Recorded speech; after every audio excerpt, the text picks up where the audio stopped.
तो कैसे हैं आप सभी लोग। एक बार फिर से स्वागत है आपका हमारे YouTube channel study with Yogesh में। आज आप लोगों के लिए जो क्लास है ये परीक्षा वाणी की क्लास होगी और ये इसलिए है क्योंकि अभी जो पिछले कुछ टाइम से जो शेड्यूल है काफ़ी ज़्यादा हेक्टिक हुआ है, तो थोड़ा सा मैं रिलैक्स लेना चाह रहा था और आपके लिए उस पोर्शन पे काम कर रहा हूँ जहाँ पे एनसीईआरटी जीएस और एनसीईआरटी हिंदी आपकी सही हो जाए। तो मंडे से आप लोगों की वो क्लासेस रेगुलर आएंगी, तब तक आप परीक्षा वाणी जितना भी हम कवर कर पाएंगे। लोअर पीसीएस का जो मेंस का जो एग्ज़ाम है उसकी जो वीडियो आएगी वो सैटरडे को आएगी आपकी, ठीक है। उसमें मैं टोटली बता दूंगा कि किसको तैयारी करनी है, किसको नहीं करनी है, कौन सी बुक आपको पढ़नी है, कैसे आंसर राइटिंग करनी है, हिंदी में कहाँ से पढ़ना है, हिंदी के टॉपिक क्या हैं। कुछ टॉपिक मैं खुद कराऊंगा हिंदी के, ठीक है। आपकी लेटर राइटिंग वगैरह वो कैसे लिखना है, क्या लिखना है, वो सब मैं आपको बता दूंगा, फिक्र मत कीजिए आप लोग, ठीक। दूसरी बात, टेलीग्राम ग्रुप पे आप लोगों से मैं रिक्वेस्ट करता हूं जितने भी नहीं जुड़ पाए हैं वो जुड़ जाइए, क्योंकि मैंने वहां पे एक नया कॉन्सेप्ट शुरू किया है वॉइस मैसेज का, जो कि आपके आरओ एआरओ या अदर पटवारी लेखपाल एग्जाम की स्टडी से, डीप स्टडी से रिलेटेड होंगे, ठीक है। उसमें क्या करना है देखो, या तो आप लोग चैनल पे प्लेलिस्ट पे मतलब चैनल पे क्लिक कीजिए मेन पेज पे, वहां से अबाउट वाले सेक्शन में जाइए, अबाउट वाले सेक्शन से आपको टेलीग्राम ग्रुप दिख जाएगा, वहां क्लिक कीजिए लिंक पे, या तो आप ऐसे पहुंच जाएंगे। बाई चांस अगर आप ऐसे नहीं पहुंच पाते हैं, रिलोड आपसे कहेगा 4-5 बार रिलोड पे क्लिक करते रहना है, ठीक है। बैक नहीं करना है, जहां रिलोड लिखा है उसको क्लिक करते रहो, रिलोड तो एक न एक बार पहुंचा देगा। नहीं पहुंचाता है, टेलीग्राम को अपडेट कीजिए, प्ले स्टोर से डाउनलोड कीजिए, उसको अपडेट कर लीजिए, ठीक। फिर भी नहीं पहुंचते हो तो एक काम करना, स्टडी विथ योगेश ऑफिशियल करके सर्च करना है। क्या करना, स्टडी विथ योगेश ऑफिशियल, ठीक। तो आप जैसे ही study with Yogesh official search करेंगे टेलीग्राम ग्रुप पे, तो आप तुरंत कहां पहुंच जाएंगे, मेरे टेलीग्राम चैनल पे पहुंच जाएंगे। वहां पे मैं कुछ एक्टिविटी ज्यादा नहीं करता, 7000 कुछ मेंबर वहां होंगे। वहां मैंने कल ही एक टेलीग्राम ग्रुप का लिंक डाला हुआ है, कल का। आप जब पहुंचेंगे स्टडी विथ योगेश ऑफिशियल वाले जो चैनल पेज पे, वहां आप लोग क्लिक करेंगे तो आपको दिख जाएगा कल एक मैंने ग्रुप का लिंक डाला है टेलीग्राम ग्रुप का, उस लिंक पे क्लिक करना, आप वहां से तब भी टेलीग्राम पे पहुंच सकते हैं, ठीक है। ये कोशिश एक बार करना। अब देखिए, आज आपका जो परीक्षा वाणी का सेशन है, चैप्टर नंबर 8 संभवतः होगा उत्तराखंड मिट्टी कृषि पशुपालन एवं सिंचाई, ठीक है। उत्तराखंड मिट्टी पशुपालन एवं सिंचाई, तो चैप्टर नंबर 8 आप लोग निकाल लीजिए। तो हम लोग इसको देखते हैं। इससे पहले कि मैं इसको शुरुआत करूं इसकी, आप लोगों को एक चीज ध्यान होगा, कल मैंने टेलीग्राम ग्रुप पे कुछ पढ़ाया है। आर्टिकल नंबर 74, आर्टिकल नंबर 75, ये है केंद्रीय मंत्रिपरिषद, ठीक है, केंद्रीय मंत्रिपरिषद, इसके बारे में मैंने पढ़ा है। जबकि आर्टिकल नंबर 163, आर्टिकल नंबर 164, ये मैंने पढ़ाया राज्य की मंत्रिपरिषद, यानी स्टेट की जो ग्रुप ऑफ मिनिस्टर होते हैं मंत्रिपरिषद, ये मैंने पढ़ाया है और ये आपको पूरा डिटेल से पढ़ा रखा है। इससे बाहर आपका कुछ भी नहीं आएगा, ये 110% गारंटी के साथ है, और किसी किताब में इससे डीप नहीं मिलेगा, क्योंकि ये प्रॉपर संविधान है। ये संविधान था, ये संविधान ही पढ़ा है, किसी किताब को नहीं पढ़ा है। संविधान में ही इतना लिखा है।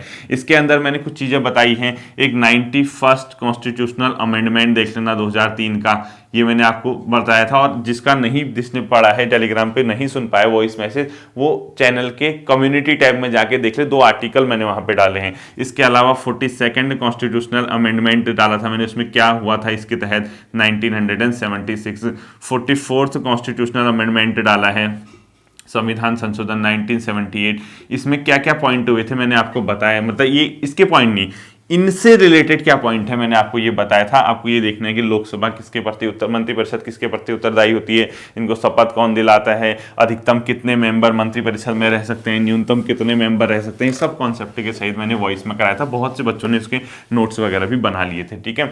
अपने आप में एक हिसाब से देखा जाए तो जो मैंने आपसे वॉइस मैसेज टेलीग्राम पे कहा है, वो कहीं ना कहीं आपकी आरओ एआरओ पटवारी लेखपाल और कोई भी उत्तराखंड का जो एग्जाम होता है जिसमें जीएस में आपको परेशानी हो रही है, वहां आपका वो टारगेट करेगा, ठीक है। अब मैं थोड़ा सा, मुझे भी आइडिया है, थोड़ा जितना भी एक्सपीरियंस है आपका, वो कहीं ना कहीं वो चीजें क्या आएंगी, काम आने वाली हैं। आप लोग आने वाले एग्जाम में उसको देख लेंगे, ठीक है। तो वॉइस मैसेज की जो मैं, अब ये कोई लूसेंट की वॉइस वगैरह नहीं है, वो बहुत प्रॉपर वॉइस मैसेज है, बहुत प्रॉपर, बहुत सटीक वॉइस मैसेज होंगे, और वो आप किसी भी किताब को पढ़ लिए, लूसेंट बच्चा है उसके सामने, क्योंकि वो संविधान है प्रॉपर। ऐसे ही मैं आने वाले एग्जामों में आपको हिस्ट्री के वॉइस मैसेज प्रॉपर जो राइटर के हैं उसके दूंगा, और अदर सब्जेक्ट के दूंगा। मान के चलिए जीएस में आपकी बल्ले बल्ले कराने की जिम्मेदारी मेरी रही, ठीक है। अब बात आती है सर वो यूट्यूब पे भी पढ़ाओगे, जरूर मैं यूट्यूब पे भी पढ़ाऊंगा, बस उस टाइम पे क्वेश्चन होंगे रिवीजन के तौर पे आप लोग पढ़ोगे तो आपकी बहुत ज्यादा क्या आ जाएंगे, मजे आ जाएंगे, ठीक है। देख लीजिए, उत्तराखंड मिट्टी कृषि पशुपालन एवं सिंचाई चैप्टर नंबर 8 निकाल लीजिए, ठीक है। चैप्टर नंबर 8 है, और ये परीक्षावाणी में पढ़ा रहा हूँ। अब आप ये मत कहना ऐसे तो कई लोग कमेंट करके ऐसे तो बुक कोई भी पढ़ा देगा आगे आके, इससे अच्छा तो हम खुद ही पढ़ लेंगे। ऐसे बच्चों से मैं कहूँगा आपको जरूरत ही नहीं है पढ़ने की। आप अगर इतने विद्वान हैं, मैं तो खुद ही स्वीकार कर रहा हूँ कि मैं अभी परीक्षावाणी पढ़ा रहा हूँ।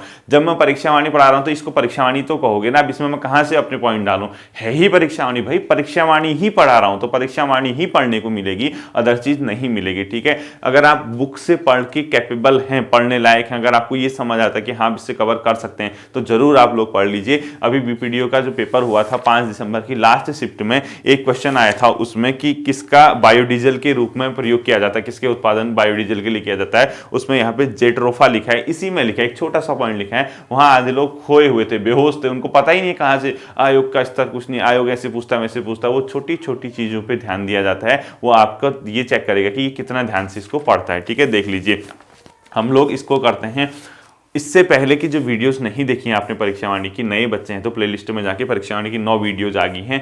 10वीं वीडियो जी है, हम परीक्षावाणी कंप्लीट करेंगे, उसके बाद हम लोग और चीज़ें भी कंप्लीट करेंगे। इस हफ्ते आपकी उत्तराखंड आएगी, नेक्स्ट वीक से सिर्फ एक क्लास उत्तराखंड की आएगी। पूरी प्लानिंग के साथ हम लोग आगे बढ़ेंगे। आरओ एआरओ की विज्ञप्ति निकलने दीजिए, फिर आपकी मैं मौज करा के रहूँगा। ठीक है, देख लीजिए इसमें क्या दिया है, उत्तराखंड मिट्टी कृषि पशुपालन सिंचाई। स्टार्टिंग में जो भी चीज़ें दी हैं कि मृदा प्राकृतिक ये है वो है, इसी से मिलकर ये कुछ नहीं पढ़ना है। ठीक है, मिट्टी में क्या क्या मिलता है ये भी कुछ नहीं पढ़ता है। ठीक सीधे देखना है कि भारतीय कृषि अनुसंधान संस्थान ने मिट्टी को 8 भागों में वर्गीकृत किया है। एक क्वेश्चन आप लोग ये देख लेना कि भारत की जो मतलब अपने आप में भारतीय कृषि अनुसंधान परिषद है, उसने देश की संपूर्ण मिट्टी को 8 भागों में वर्गीकृत किया है। ये लाइन लिखी हुई है, एक पॉइंट ये देखना। और ये 8 भाग कौन कौन से ये नहीं देखना है आपको। अब मिट्टी के नाम तो पता ही है आपको, काली मिट्टी होगी, जलोढ़ मिट्टी होगी, लाल मिट्टी होगी, पीली मिट्टी होगी, इस टाइप की मिट्टी होगी। ये क्या बताओ, ये पढ़ोगे तो कॉमन सेंस है। जलोढ़, काली, लेटराइट, मरुस्थली, पर्वती, पीठ, दलदली, लवणी, क्षारी, ये तो मिट्टियों के नाम है। ये तो नाम आपको पता है, कोई आपसे ये क्वेश्चन थोड़ा ना पूछा कि 8 के 8 मिट्टियों के टाइप बताओ।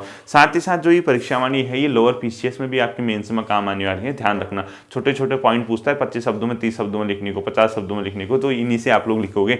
इसके लिए कोई अलग से स्पेशल बुक नहीं पढ़नी है, आपकी स्किल देखा जाएगा, आपका राइटिंग स्किल। ठीक, तो 8 भागों में बांटा गया, कौन कौन सा है छोड़ दीजिए। सीधे उत्तराखंड में जो मिट्टी पाई जाती है, नीचे एक पॉइंट लिखा होगा, पर्वतीय मिट्टी पाई जाती है उत्तराखंड में। पर्वतीय या वनी मृदा आपकी कहां पाई जाएगी, उत्तराखंड में पाई जाएगी, ये ध्यान रखना। उत्तराखंड में कौन सी पाई जाएगी, पर्वतीय या वनी मृदा, इसको हाईलाइट आप लोगों को करना है। ठीक है, जिसमें चूना व फास्फोरस की कमी है। ठीक है, चूना और फास्फोरस पहाड़ी इलाकों में, पर्वतीय भागों में उतना नहीं मिलता है, जबकि जीवान से मिलेंगे, जीवों के अंश, क्योंकि बहुत लंबा टाइम मिट्टी को बनने में लगता है। हजारों करोड़ों वर्ष पहले मृदा का निर्माण होता है, बहुत लॉन्ग टर्म पे बनता है। तो क्या होता है, जैसे पेड़ वगैरह हैं, पेड़ पौधे हैं, कई सालों तक उसके नीचे जानवर वगैरह दबे, पेड़ वगैरह दबे, उसके बाद अलग अलग एक्टिविटीज हुई, उसको पानी मिला, ह्यूमिडिटी, अलग अलग चीजें, तब जाके वो मिट्टी का निर्माण होता है, एक प्रॉपर मिट्टी बनती है। जो जीवान से मिलते हैं, जीवों के अंश मिलते हैं, ध्यान रखना।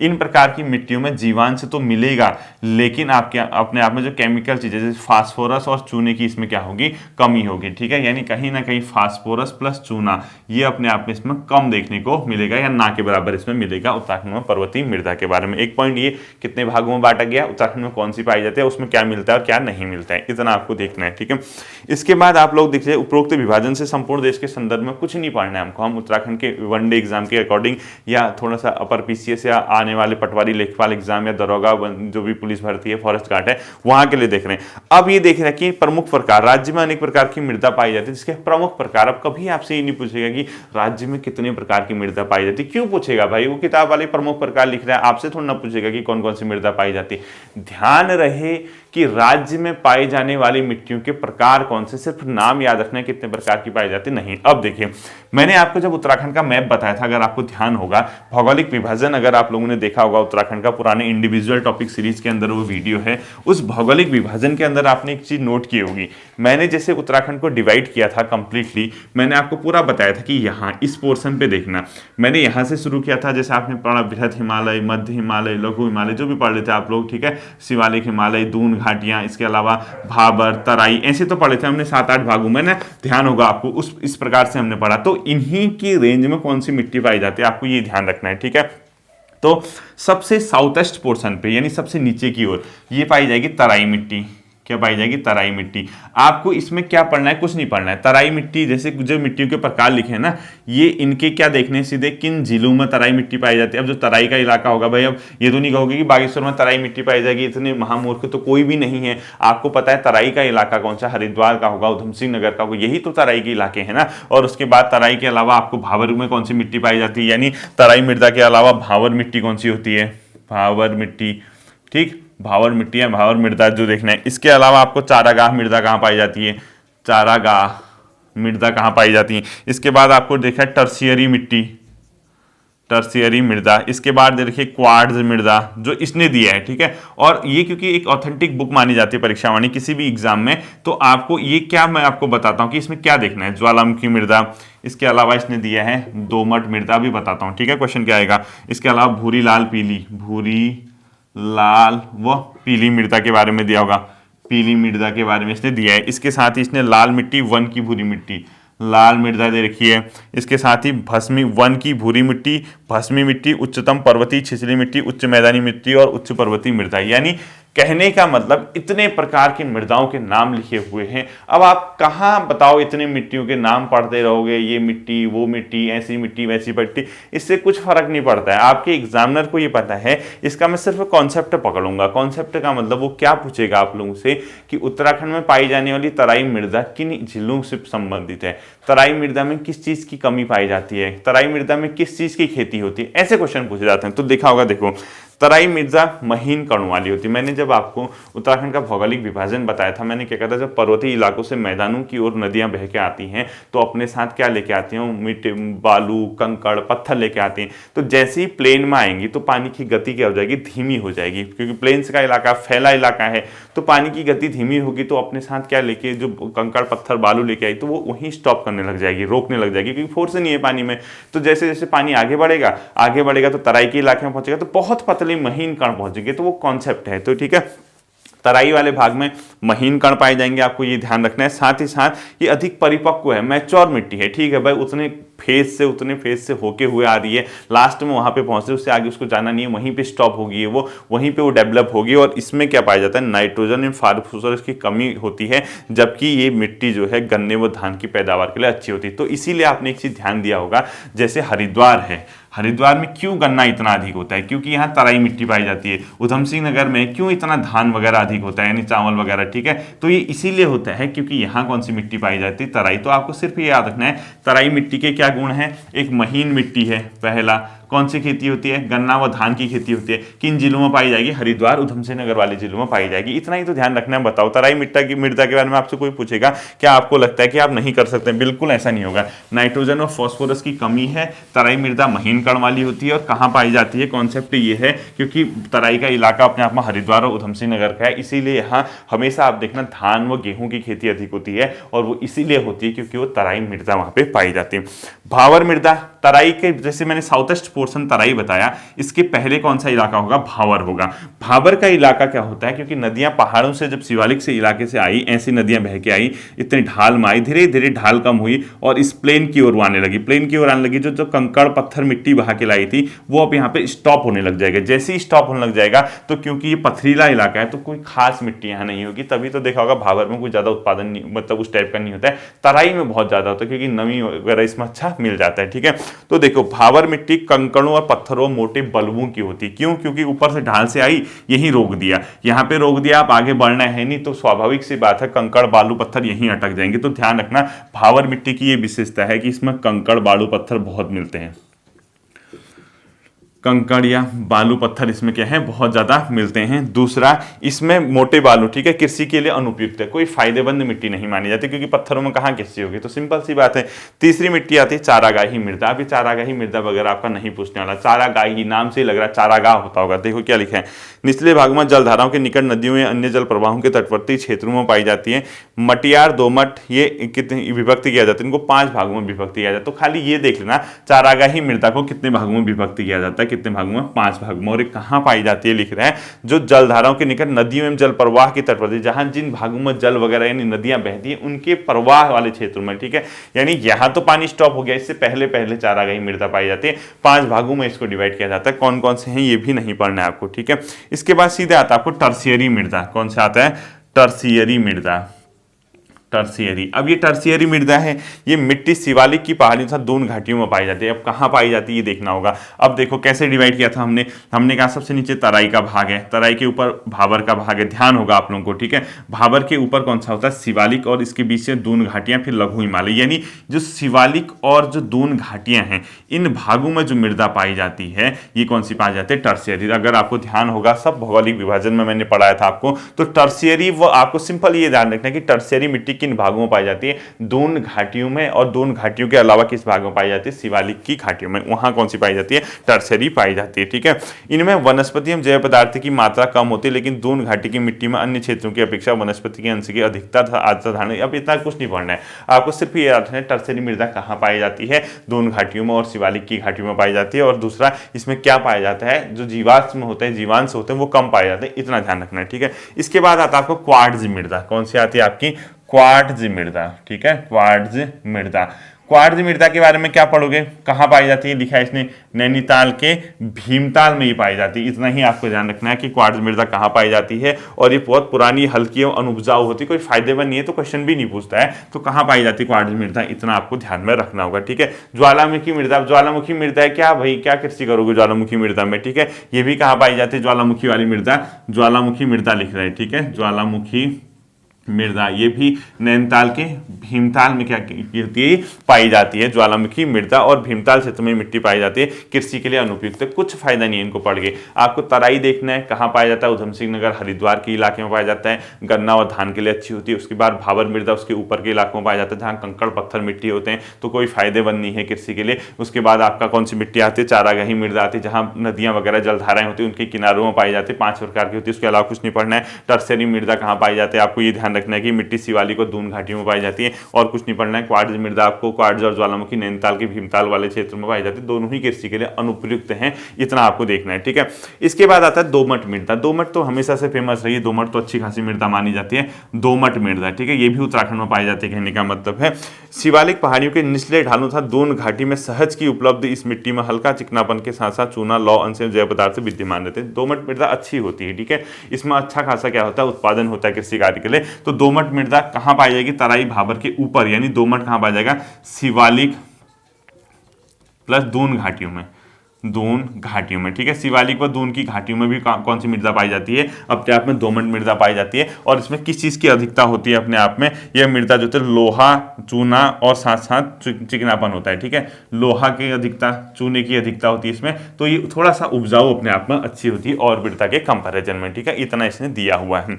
इसके बाद भूरी लाल पीली मिट्टी, कुछ नहीं पढ़नी है, भूरी लाल पीली वगैरह कुछ नहीं पढ़नी है, कहाँ पाया जाता है देख लेना, भूरा रंग काला रंग क्यों होता है, ये सब कुछ नहीं पढ़ना है। नैनीताल, मसूरी और चक्राता के क्षेत्रों में, पहाड़ के जो है हिल स्टेशन है, वहां भूरी लाल मिट्टी पाई जाती है, ये आपका पेपर में नहीं आने वाला है। लाल मिट्टी, यह मिट्टी अधिकांश पहाड़ों की ढालों में, पर्वतों के किनारे पाई जाती है, कुछ नहीं पढ़ना है, कहां मिलती है ये देख लेना, कोई फायदेमंद नहीं है, ठीक है। वन की भूरी मिट्टी नहीं पढ़ना है, भस्मी मिट्टी छोड़ दो, ऐसे ऊपर हवा में पढ़ लेना। उच्चतम पर्वतीय छितली मृदा नहीं पढ़ना है। उच्च मैदानी मृदा ये देख लेना, जो है एल्पाइन चारागाह लिखा है इसमें, ठीक है। ये जो उच्च मैदानी मृदा है, ये उच्च मैदानी यानी ऊंचाई वाले इलाकों में, ये लिख भी रहा है 4000 मीटर से अधिक ऊंचाई वाले इलाकों में उच्च मैदानी मृदा पाई जाती है। इन मिट्टियों में प्राय नमी की कमी होती है, क्योंकि बहुत ज्यादा पहाड़ी इलाकों में, हाइट वाले इलाकों में तो उतनी ज्यादा इसमें क्या होती है, नमी नहीं होती है। हल्की क्षारीय व कार्बनिक पदार्थों की उच्च मात्रा युक्त होती है। ऐसा कुछ भी नहीं आप लोगों को यहाँ पे देखना है, ठीक है। इन्हें अल्पाइन चारागाह मृदा भी कहते हैं। ये देखना कौन सी मृदा उत्तराखंड में अल्पाइन चारागाह मृदा कहलाती है, अल्पाइन चारागाह मृदा। छोटे छोटे घास के मैदान पाए जाते हैं इनमें, ठीक है। इसको ये किस में बोली जाती है, उच्च मैदानी मृदा को, उच्च मैदानी मृदा को क्या बोला जाता है, अल्पाइन चारागाह मृदा। एक पॉइंट ये देख लेना परीक्षा वाणी का कि उच्च मैदानी मृदा किसको कहते हैं, ठीक है। इसके बाद अगला पॉइंट आप लोगों को देखना है, देखिए उच्च मैदानी मृदा से पहले इसने भस्मी मिट्टी दे रखी है, इससे पहले। अब भस्मी मिट्टी यह मिट्टी कम ढालू स्थानों, पर्वतीय श्रेणी के अंचल तथा उप उष्णदेशीय समशीतोष्ण समभूमि में पाई जाती है, नहीं पढ़ना है, ठीक है। उच्चतम पर्वतीय छिछली मृदा, यह मृदा कम वर्षा वाले उच्च पहाड़ी भागों में मिलती है। अत्यधिक शुष्कता व वनस्पति के अभाव के कारण यह बहुत अपरिपक्व होती है, इसकी परत पतली होती है, ये भी नहीं पढ़ना है। अब ये उच्चतम पर्वतीय छिछली मृदा कह रहा है। अब पानी नहीं है, नमी नहीं है, ठीक है, तो क्या फायदा इस मिट्टी का, कोई आपका एग्जामिनर भी नहीं पूछने वाला है, ठीक है। और लास्ट आता है उप पर्वतीय मृदा, घास के मैदानों से निचले भागों में जहां देवदार, सप्रूस, ब्लू पाइन आदि के वन मिलते हैं, ऐसी मृदा पाई जाती है। यानी किन भागों में पाए जाते हैं, जहां देवदार वगैरह के वृक्ष होते हैं, सप्रूस वगैरह, ब्लू पाइन होते हैं, उन भागों में अपने आप में उप पर्वतीय मृदा क्या होती है, पाई जाती है। अब सबसे बड़ी बात यह है, चल आपने सर आपने बोला, रट दिया आपने, एक रामायण जैसी बोल दी, हमें क्या समझ में आया, हमें बेवकूफ बना रहे हो, ऐसा भी किसी के दिमाग में आ रहा होगा कि हमें बेवकूफ समझा क्या, ऐसा तो हम पढ़ ही लेंगे। ऐसा नहीं होता है बच्चों, देखो पढ़ना क्या है क्या नहीं है वो अलग चीज है। सबसे मेन चीज क्या होती है, आप लोगों को ये पता होना चाहिए कि जो एग्जामिनर पूछ सकता है वो क्या पूछ सकता है। आपने उत्तराखंड में इतनी मिट्टियों के नाम पढ़े, आप पेपर देने चले गए, मृदा वाला चैप्टर था, ठीक है, आपको भारतीय कृषि अनुसंधान परिषद ने 8 भागों में बांटा गया है। उत्तराखंड में कौन कौन सी मिट्टी पाई जाती है, तराई मिट्टी पाई जाती है, भाबर मिट्टी पाई जाती है, चारागाह मिट्टी पाई जाती है, इसके अलावा क्वार्ट्ज मिट्टी पाई जाती है, ज्वालामुखी मृदा पाई जाती है, उच्च पर्वतीय मृदा पाई जाती है, उप पर्वतीय मृदा पाई जाती है, भूरी मिट्टी पाई जाती है, लाल पीली और दूसरी मिट्टी पाई जाती है। इस प्रकार की मिट्टियों के अब आपको सिर्फ इन मृदा वाले चैप्टर में क्या ध्यान रखना है कि जो मृदा है वो कहाँ पाई जाती है, वो उस टाइप की मृदा कहाँ पाई जाती है, एक ये ध्यान रखना आप लोग कि ये मृदा किस इलाके में पाई जाती है। साथ ही साथ इनमें किसकी मात्रा होती है, किसकी कमी होती है वो मत पढ़ो, मात्रा किस चीज़ की होती है वो देख लेना, और साथ ही साथ इन मृदाओं में किस चीज़ की खेती होती है। इसके अलावा आपको कुछ नहीं पूछने वाला। अगर आप परीक्षावाणी पढ़ के जा रहे हैं पेपर में, तो मिट्टी कहाँ पाई जाती है, मिट्टी में किस चीज़ की मात्रा होती है और मिट्टी में किस चीज़ की खेती होती है, इन 3 पॉइंट्स को आप लोग क्या करोगे, ध्यान में रखोगे। अब हम लोग सोचते हैं कि यार मृदा है कैसे रटा, हम एक ही एक लाइन रट के जाने में लगे रहते हैं कि वो, तभी तो हम बेहोश होकर आते हैं, फायदा नहीं है उतना रटने का, ठीक है। तो आप लोग इतना ही इसमें देखोगे। अल्पाइन मृदा किसको कहते हैं ये ध्यान में रखना है आपको। दूसरा, कंकड़ पत्थर बालू वाली कौन सी मृदा होती है, कौन सी मिट्टी तराई भाबर में पाई जाती है, कौन सी महीन मिट्टी होती है। इसके अलावा धान व गन्ने की खेती कहाँ की जाती है, टर्सरी मिट्टी में कहाँ पाई जाती है। इसके अलावा क्वार्ट्ज मिट्टी कहाँ पाई जाती है, ज्वालामुखी मिट्टी कहाँ पाई जाती है, दोमट मिट्टी में किसकी अधिकता होती है और किन इलाकों में पाई जाती है। लाल मिट्टी पहाड़ों के ढालों पर पाई जाती है, ठीक है। वन की भूरी मिट्टी, कुछ नहीं पढ़ना, भस्मी मिट्टी छोड़ दो। उच्च पर्वतीय छिछली मृदा में किस चीज़ की कमी, अब पता है आपको वहाँ नमी वगैरह नहीं है तो किसी काम की नहीं होगी। उच्च मैदानी मृदा को अल्पाइन मृदा कहते हैं और इसमें किस चीज की कमी होती है, नमी वगैरह नहीं होती है, ठीक है। उच्च पर्वतीय मृदा लास्ट होता है, असंगठित होती है। इतना ही आपको देखना है। अब देखिए कृषि, कृषि से क्वेश्चन आता है आपका। उत्तराखंड एक कृषि प्रधान राज्य है। यहाँ पे देखना है कि लगभग 70% आबादी गांव में निवास करती है। ये बहुत पुरानी चीज है, ये आज की नहीं है, ये बहुत पुरानी चीज है कि उत्तराखंड में लगभग कितने परसेंट लोग गांव में निवास करते हैं, अभी भी 70 यानी 69 पॉइंट कुछ लिखा होगा, इतने परसेंट आबादी अभी भी गाँव में निवास करती है। तो ये कुछ नहीं पूछना है। राज्य में भू सुधार एवं भू प्रबंधन, यहाँ से क्वेश्चन आता है कि स्टेट में जो हमारे राज्य भूमि का सुधार किया गया था या भूमि का मैनेजमेंट किया था उससे देखना है, ठीक है। पहले मनुस्मृति पे आधारित था, यानी स्टार्टिंग में जब था ये मनुस्मृति पे हमारा उत्तराखंड में जो भूमि व्यवस्था थी वो आधारित थी। लेकिन 1812 के बाद गोरखा शासन हुआ था, आप लोग सब जानते हैं। 1890-91 से कुमाऊं में, 1804 से गढ़वाल में, सब जानते हैं। फिर गोरखा शासन पे आधारित हुआ। लेकिन जब अंग्रेजों ने यहाँ शासन किया तो अंग्रेजों ने यहाँ भू प्रबंधन किया, तो सबसे पहले यहाँ पर 1815-16 में क्या किया गया था, भू प्रबंधन किया गया था। ये सब जानते हैं आप लोग, ठीक है। देखिए आपसे क्वेश्चन पूछेगा कि पहला भूमि बंदोबस्त कब हुआ था उत्तराखंड में, यानी लैंड सेटलमेंट जिसको कहते हैं, वो कब हुआ था। पहला भूमि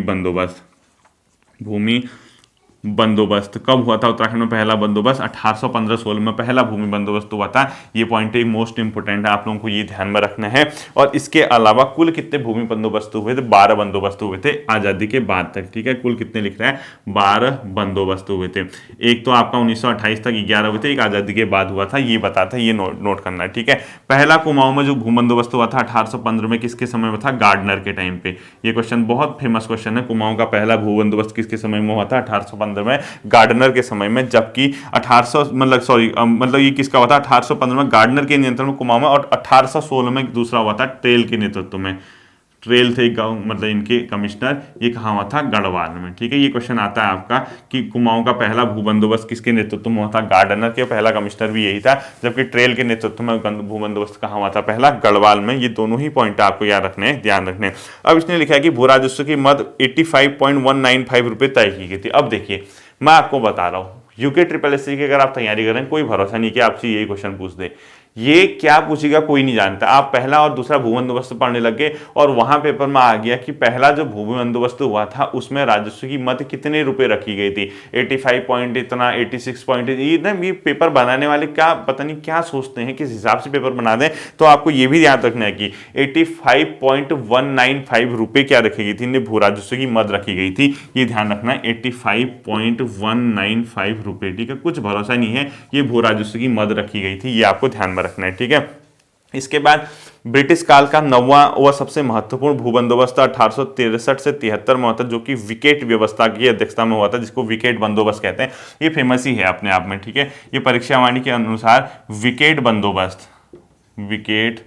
बंदोबस्त कब हुआ था, 1863 से 73 तक, ठीक है, 73। इसका आपको टाइम भी याद रखना है। और ये कौन सा विकेट बंदोबस्त था, 9th नंबर का जो भू लैंड सेटलमेंट किया था, ये विकेट व्यवस्था 9वीं भू बंदोबस्त थी, ये भी आपको ध्यान में रखना होगा। और ये विकेट की अध्यक्षता में था। इसी में पहली बार भूमि बंदोबस्त में पहली बार वैज्ञानिक पद्धति को अपनाया गया था, ठीक है, यानी साइंटिफिक मेथड अपनाया गया था भूमि बंदोबस्त में, वैज्ञानिक पद्धति, ये पॉइंट याद रखना है, ठीक है, भूमि वैज्ञानिक पद्धति। और जो वैज्ञानिक पद्धति थी इसमें 5 भागों में क्या कर दिया था इन लोगों ने, इसको तुरंत कैटेगराइज कर दिया था जमीन को। तो ये पूरा का पूरा आपको कॉन्सेप्ट याद रखना है कि इस बंदोबस्त में पर्वतीय भूमि को कितने भागों में बांटा गया था, 5 बंदोबस्त। अब क्वेश्चन क्या पूछेगा, देखिए उत्तराखंड में 9वीं भू बंदोबस्त कौन सी कहलाती है, विकेट बंदोबस्त। उत्तराखंड में विकेट बंदोबस्त कब से हुआ, 1863 से 73। उत्तराखंड में कौन सी व्यवस्था वैज्ञानिक पद्धति पर आधारित थी, विकेट बंदोबस्त। उत्तराखंड में विकेट बंदोबस्त के तहत पर्वतीय भागों की जो भूमि कितने भागों में बांटा गया था, 5 भागों में। इस प्रकार से अगर आप जबकि सारे टाइप के कितने तरीके से एंगल से आपको क्वेश्चन घुमा दे, अगर आप उसको एलिजिबल हैं उसको डील करने में, तो समझ लीजिए आपका काम क्या हो रहा है, सही हो रहा है, ठीक है। तो विकेट बंदोबस्त के बारे में आपको इतने पॉइंट ध्यान रखने। अब देखिए ये 5 वर्ग जो थे इसके नाम यूकेपीएससी अक्सर पूछा करता है। तलाऊ भूमि, ठीक है, एक याद रखना है। तालाब के अलावा कौन सी भूमि है, उपराऊ भूमि। और ये कैसी भूमियां होती है, मैंने आपको एक दिन पढ़ा रखा होगा इंडिविजुअल टॉपिक सीरीज में। तालाब भूमि, उपराऊ भूमि, अव्वल भूमि, ठीक है, कौन सी भूमि है, अव्वल भूमि। इसके अलावा उपराऊ दोयम भूमि। और लास्ट जो अपने आप में आता है इजरान प्लस व कंटीली भूमि, ठीक है, कंटील भूमि। ये जो है आपके तालाब, उपराऊ, अव्वल, उपराऊ, दोयम और अव्वल और उपराऊ दोयम होगा, इसी के भाग हैं इजराइन और कंटील। ये 5 भागों में अपने आप में क्या किया गया था, उत्तराखंड की जो ये विकेट बंदोबस्त है, भूमि को, पर्वतीय भूमि को इतने भागों में बांटा गया था। इस सब के सब आपको क्या रखना है, ध्यान में रखना है, ठीक है।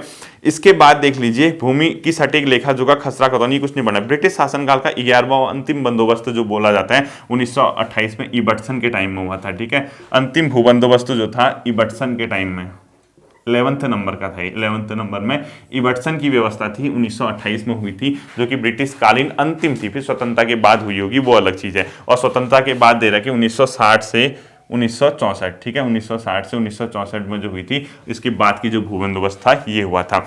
अब ये जो है ये परीक्षा वाणी, चाहूं तो वैसे भी पढ़ा सकता हूं, बढ़िया करके समझा गया। परीक्षा वाणी है वो बेसिक है, इसको ऐसे ही पढ़ते जाओ, ठीक है। अब देखिए इसके बाद जो सीधे आपका आता है, गठन के ठीक पूर्व राज्य में कुल सक्रिय जोतों की संख्या इतनी थी, जो अब इतने से घटकर इतने लाख रह गई। यानी अब ये तो डेटा यहां से पढ़ना बेवकूफ़ी है। अब जो आपकी रिसेंट परीक्षाओं अगर आपके पास है लेटेस्ट, तब आपको इसमें पढ़ना कि गठन के ठीक पूर्व राज्य की कुल सक्रिय जोतों की संख्या तो वो छोड़ दीजिए, वर्तमान में कितने जोत हैं, कितने लाख हैं, ये आपको रिसेंट वाली बुक से पढ़ना होगा, ठीक है। इसके बाद देखिए राज्य में कृषि भूमि नापने के लिए नाली व मुट्ठी पैमाना प्रयुक्त होता है। तो ध्यान रखना, नाली व मुट्ठी पैमाना कृषि माप के लिए होता है। पहले से गाँव में सुना होगा ना आपने, इतनी नाली जमीन है, इतनी मुट्ठी जमीन है, तो ये किस चीज के लिए है, कृषि भूमि को, लैंड जो है मतलब कृषि भूमि के नाप के लिए। यानी कौन सी पद्धति अपनाई जाती है, नाली व मुट्ठी। और ध्यान रखना कृषि भूमि में एक नाली बराबर 200 वर्ग मीटर होता है, ठीक है। एक नाली बराबर 200 स्क्वायर मीटर होता है, ये याद रखना है। जबकि आपका एक मुट्ठी मतलब 50 नाली बराबर 1 हेक्टेयर होता है, ठीक है। 50 नाली बराबर 1 हेक्टेयर। ये सिर्फ और सिर्फ ये ध्यान रखना है कि हमारी जो कृषि भूमि है वो किस तरीके से नापी जाती है, नाली व मुट्ठी में मापी जाती है। और एक नाली में 200 स्क्वायर मीटर होता है, जबकि 50 नाली में 1 हेक्टेयर होता है, ये ध्यान रखना है, ठीक है। अब पर्वतीय कृषि भूमि के प्रकार जो बता रहे, तलाऊ भूमि, उपराऊ भूमि, इजराइन भूमि, ये मैंने आपको सब पढ़ा रखे और ये मोस्ट इंपोर्टेंट है। अगर आप लोग कहीं देखना, मैंने इंडिविजुअल टॉपिक सीरीज में कहीं ना कहीं आपको पढ़ाया होगा, तलाऊ भूमि क्या होती है, उपराऊ भूमि क्या होती है, कहीं ना कहीं आप लोगों को पढ़ा होगा, आपके नोट्स में होगा। ये क्वेश्चन पढ़ के जाना है आपको, ठीक है। पर्वतों में जो कृषि जो है, ये जो भूमि है पर्वतीय कृषि भूमि के प्रकार तलाऊ भूमि अपने आप में है। ये क्या होती है, सिंचाई की सर्वोत्तम व्यवस्था होती है, इसमें अच्छी खासी सिंचाई हो जाती है और उपराऊ भूमि से 3 गुना अच्छी, यानी सबसे पहले तलाऊ भूमि नाम से लग रहा है जिसको अच्छी खासी क्या हो सकती है सिंचाई, तलाऊ भूमि यानी कहीं कहीं उसमें नमी है, ठीक है। इसके बाद आती है उपराऊ भूमि, ये उतनी खास नहीं होती है तालाब के कंपैरिजन में। और लास्ट आती है इजरान भूमि, ये बहुत वनी वाली भूमि होती है, जंगलों में पाई जाती है, कंकड़ पत्थर ये वो, उसमें कोई अच्छी खेती नहीं होती है, ठीक है। और इसके अलावा घरिया गांव, बिचलिया गांव और बुणिया कहा जाता है, ये मैंने आपको लास्ट में पढ़ाया था एक दिन। पर्वतीय क्षेत्रों में गांव के समीप की भूमि को क्या कहा जाता है और मध्य की भूमि को क्या कहा जाता है और लास्ट में जो वनों से लगी हुई भूमि को क्या कहा जाता है। तो घरिया, बिचलिया और बुणिया, ये तीनों शब्द आपको ध्यान रखना है। तो आपको ये ध्यान रखना कि तालाब भूमि में सबसे अच्छी कृषि होती है, तालाब अच्छी खासी सिंचाई करने के लिए इसमें क्या मिल जाता है, मतलब मौका मिल जाता है, तालाब भूमि। इसके अलावा उपराऊ भूमि, उपराऊ भूमि और अंतिम जो आता है इजरान, ये 3 के बारे में आपको पढ़ के जाना है। और साथ ही साथ इसने 3-4 शब्द दे रखे हैं। घरिया गांव किसको कहा जाता है, इसके अलावा आपका बिचलिया, ये सब पढ़ाए थे मैंने अगर आपको ध्यान होगा तो, ठीक है। और एक बुणिया, ये आप लोग देख के जाना, ये इंपॉर्टेंट चीज है, ठीक है। ये भूमि के पर्वतीय क्षेत्र में भूमि के प्रकार। अब आता है देखो खेती के प्रकार। अब आप खेती के प्रकार यहाँ से पढ़ना कोई फायदेमंद नहीं है। एक समोच्ची खेती है जिसको कंटूर फार्मिंग कहते हैं, इतना ही याद रखना, ये जीएस के अंदर आता है, उत्तराखंड के अंदर नहीं पूछा जाएगा।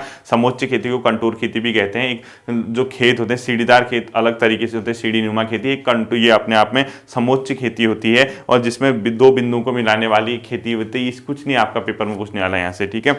सीढ़ीदार खेती आप जानते हैं, गांव में अभी देखा होगा सीढ़ी नुमा खेत बनाए जाते हैं, वहां होती है, ये भी नहीं पूछेगा। स्थानांतरणीय खेती, पहले एक जगह पे लोग सफाई वफाई करके वहां पे खेती करते थे, फिर उसके बाद आग लगा के चले जाते थे, दोबारा आते थे, इस प्रकार की होती है स्थानांतरणीय खेती है। झूमिंग कृषि, ये भी आपसे नहीं पूछने वाला है, ठीक है। अब जो अंतिम आता है फसलोत्पादन, मुझे व्यक्तिगत तौर पे लगता है कि जो फसलोत्पादन है, यहां से आपका क्या पूछेगा, क्वेश्चन पूछेगा। अब यहां से क्या क्या क्वेश्चन पूछना है देखने।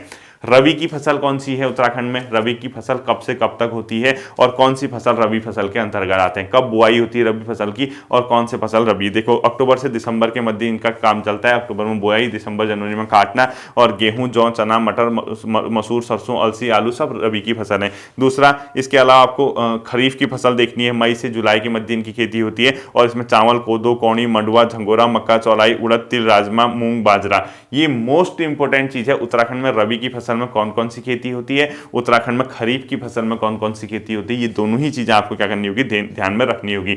राज्य में सर्वाधिक क्षेत्रफल पे किस चीज की खेती होती है, गेहूं की खेती होती है, ये पॉइंट आपको ध्यान रखना है। और राज्य के मैदानी भागों में मुख्य रूप से गेहूं वगैरह, गेहूं धान होगा, ये पक्का आपको पता होना चाहिए, ठीक है। गेहूं प्रमुख राज्य का प्रमुख फसल है, इसमें दोमट मिट्टी होती है। दोमट मिट्टी मैंने कहा ना इंपॉर्टेंट है, दोमट मिट्टी में होती है गेहूं के लिए, भले उतनी नमी नहीं चाहिए लेकिन इसमें वर्षा भी उतनी ज्यादा नहीं चाहिए, तापमान भी कम होना चाहिए, क्योंकि गेहूं कहाँ हो रहा है आपका, आप लोग खुद ही देख रहे हैं ठंडियों के टाइम पे, यानी तो खुद ही दिमाग लगाना कि अक्टूबर सितंबर में हो रहा है तो उतना तापमान भी नहीं चाहिए, उतनी बारिश भी नहीं चाहिए और दोमट मिट्टी में होती है। और कहाँ ये 33% भाग पे गेहूं बोया जाता है। सर्वाधिक गेहूं कहाँ, गेहूं उत्पादक जिले जो है देहरादून, उधमसिंह नगर, हरिद्वार, 3 टॉप के याद रखना, बाकी आपको नहीं रखना है, ठीक है। चावल राज्य का द्वितीय सबसे प्रमुख फसल है और इसके लिए चावल, क्योंकि देखो दिमाग लगाओ मई जून जुलाई के आसपास होता है तो बारिश बरसात का टाइम होता है, अधिक बारिश चाहिए, अधिक टेम्परेचर चाहिए और कौन सी मिट्टी होती है वो देखना। और जहां ये तराई का इलाका होगा वहीं गेहूं की, चावल की खेती ज्यादा होती है, तो ध्यान रखना कहां हो रहा है चावल सर्वाधिक। अपने आप में प्रमुख उत्पादक जैसे उधमसिंह नगर, देहरादून, हरिद्वार, टॉप 3 याद रखो, उसके अलावा आपको याद रखने की जरूरत नहीं है, ठीक है। गन्ना तृतीय प्रमुख फसल और सर्वाधिक गन्ना कहां होता है आप ध्यान में रखना, ये हरिद्वार में होता है और इसके लिए भी दोमट मिट्टी की क्या होती है, आवश्यकता होती है। जौ सबसे ज्यादा कहां होता है ये ध्यान रखना आपको, और सर्वाधिक उत्पादन उधमसिंह नगर में है गन्ने का, ठीक है। सर्वाधिक उत्पादन उधमसिंह नगर लिखा है, लेकिन टॉप 3 आपको याद रखने हैं, हरिद्वार, देहरादून, उधमसिंह नगर जिलों तक सीमित है। सर्वाधिक उधमसिंह नगर में होता है, उसके बाद हरिद्वार और देहरादून में है का गन्ना। जौ पौड़ी गढ़वाल वगैरह में होता है, ये ध्यान में रखना। मक्का सर्वाधिक देहरादून में होता है, नैनीताल में होता है, रुद्रप्रयाग, टॉप 3 याद रखने, ठीक है। मडवा जिसको कोदा भी होते हैं, अल्मोड़ा, पिथौरागढ़ वगैरह के इलाके में होते हैं और जापान में इसकी मांग है, ये कुछ नहीं पढ़ना है। सरसों राज्य में सर्वाधिक सरसों उधमसिंह नगर, हरिद्वार में होता है, ये ध्यान रखना है। दालें और सर्वाधिक जो दाल वगैरह हैं वो अपने आप में कहाँ पाई जाती है, उधमसिंह नगर, नैनीताल, अल्मोड़ा वगैरह में और पिथौरागढ़ आदि जिलों में। मसूर, चना, उड़द, मटर आदि की यहाँ पे खेती होती है, ठीक है। तो जो फसल उत्पादन वाला जो पोर्शन है, जो फसल उत्पादन का आपका पार्ट है, इसमें आपको क्या ध्यान रखना है, राज्य में रबी की फसल के अंदर कौन कौन सी फसल आती है। पहली चीज, रबी की फसल की कब बुआई होती है और रबी की जो फसल है प्रमुख, उनका उत्पादक जिला कौन सा है, कौन सा जिला ऐसा है जहां सर्वाधिक उन चीजों का उत्पादन होता है। हरिद्वार में किस चीज का होगा, उधमसिंह नगर में किस चीज का होगा, देहरादून में किसका होगा। इसके अलावा खरीफ की फसलें कौन सी है, खरीफ की फसल के अंदर कौन सी आपकी फसल आती है, ये आपको ध्यान रखना, और उसका सर्वाधिक उत्पादन किन जिलों में होता है ये ध्यान रखना। और उसके लिए बारिश वगैरह जो कॉन्सेप्चुअल बेस्ड है वो आपका यहाँ नहीं पूछा जाता है, वो आपका जीएस के अंदर पूछा जाएगा। उसका समय आएगा, मैं आपको जरूर उसको करा दूंगा। ठीक है, आज के लिए आपका इतना ही होगा। होपफुली आप इतना कवर कर लेंगे आज। फिर मिलते हैं कल, इस चैप्टर को हम लोग कंप्लीट कर देंगे। फिर मिलता हूं आपके साथ अगले सेशन पे। अपना ध्यान रखिए। Thank you.